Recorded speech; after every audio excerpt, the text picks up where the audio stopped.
నమస్తే welcome to meta news. ముందుగా ఈ వీడియోని లైక్ చేయండి, షేర్ చేయండి. మరిన్ని ఇంట్రెస్టింగ్ పొలిటికల్ అప్డేట్స్ కోసం మెటా న్యూస్ని సబ్స్క్రైబ్ చేయండి.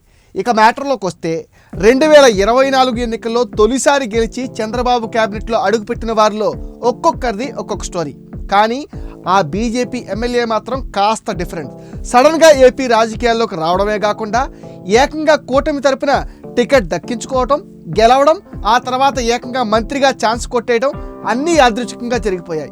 చంద్రబాబు క్యాబినెట్లో చేరిన లక్కీయెస్ట్ పర్సన్లో బీజేపీ ఎమ్మెల్యే సత్యకుమార్ ఒకరు. పొత్తుల్లో భాగంగా బీజేపీ 10 అసెంబ్లీ స్థానాలు దక్కగా 8 స్థానాల్లో ఆ పార్టీ ఎమ్మెల్యేలు గెలిచారు. మంత్రివర్గ కూర్పులో బీజేపీకి ఓ స్థానం దక్కింది.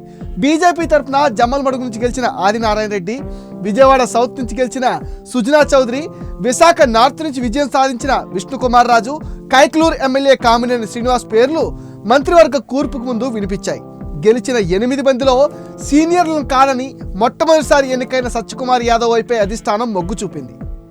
ఈ ఎన్నికల్లో ఉమ్మడి అనంతపురం జిల్లా ధర్మవరం నుంచి ఎమ్మెల్యేగా పోటీ చేసిన సత్యకుమార్ యాదవ్ టీడీపీ ఇన్ఛార్జ్ పరిటాల శ్రీరామ్ సహకారంతో 3000 పైచిలకు ఓట్ల మెజార్టీతో వైసీపీ అభ్యర్థి కేతిరెడ్డి వెంకటరామరెడ్డి పైన విజయం సాధించారు.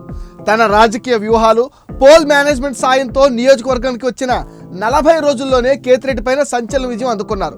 ఓట్ల లెక్కింపు సమయంలోనూ 12 రౌండ్ల వరకు వెనుకంజలో ఉన్న సత్యకుమార్ ఆ తర్వాత రౌండ్కు ఓట్ల తేడా తగ్గించుకుంటూ వెళ్లారు. చివరి రౌండ్లో కేతిరెడ్డి పైన ఆధిపత్యంలోకి వెళ్లి విజయం సాధించారు. ఎమ్మెల్యేగా ఎన్నికైన తొలిసారే ఆయన మంత్రి కావడం విశేషం. ఉమ్మడి చిత్తూరు జిల్లా మదనపల్లికి చెందిన సత్యకుమార్ రాజకీయ ప్రస్థానం ఓసారి చూస్తే కాలేజీ రోజుల్లో ఏబీవీపీ నాయకుడిగా పనిచేశారు. ఆ తర్వాత మాజీ ఉపరాష్ట్రపతి వెంకయ్యనాయుడు వద్ద వ్యక్తిగత కార్యదర్శిగా వ్యవహరించారు. 2018లో బీజేపీ జాతీయ కార్యదర్శిగా నియమితులయ్యారు. ఆ తర్వాత యూపీ శాసనసభ ఎన్నికల్లో బీజేపీ ఇన్ఛార్జిగా పనిచేశారు. అనూహ్యంగా ఏపీ రాజకీయాల్లోకి ఎంట్రీ ఇచ్చారు. టీడీపీ జనసేన కూటమిలో బీజేపీ చేరడంతో ధర్మవరం టికెట్ తెచ్చుకుని గెలిచి మంత్రిగా ఛాన్స్ కొట్టేశారు.